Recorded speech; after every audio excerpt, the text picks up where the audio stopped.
Across live to our reporter Ellie Costello, who's at the High Court for that appeal ruling. Ellie. Yes, good afternoon, Colin. Well, this judgment has just been handed down in the High Court. The first flight to take migrants arriving illegally in Britain to Rwanda can leave tomorrow. That was just handed down in the Court of Appeal. Judges dismissed campaigners' attempts to win an injunction to try and stop it.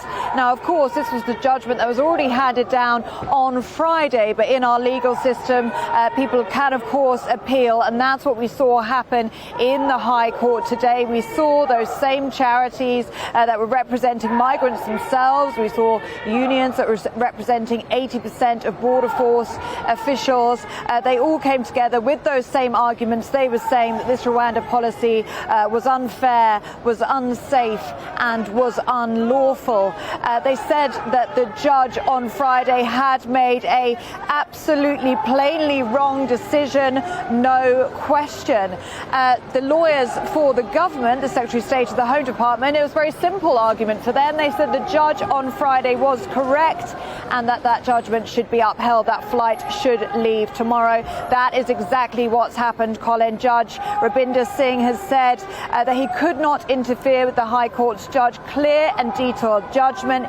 He refused again for permission for a further appeal, and therefore, based on that judgment, that flight can take off tomorrow. But Colin, you can hear the impassioned response outside the Royal Courts of Justice. You might be able to make out that group of protesters behind me.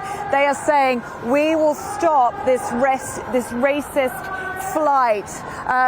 Lots of people here gathering with signs, have been here all day, really unhappy with that judgment. But this flight isn't still 100% guaranteed to take off.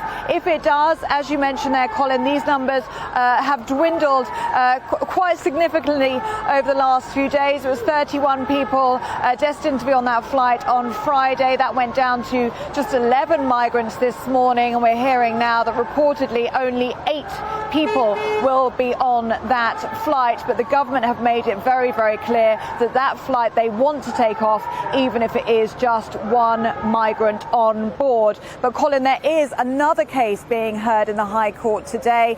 This is brought by Asylum Aid, and they are bringing a separate reason why this flight shouldn't take off. They're saying this is about timing, and it's not fair that migrants are only given 7 days notice before they're made to board that plane. So it will be interesting to see if they get any further in their case. But for now, that plane legally can take off tomorrow.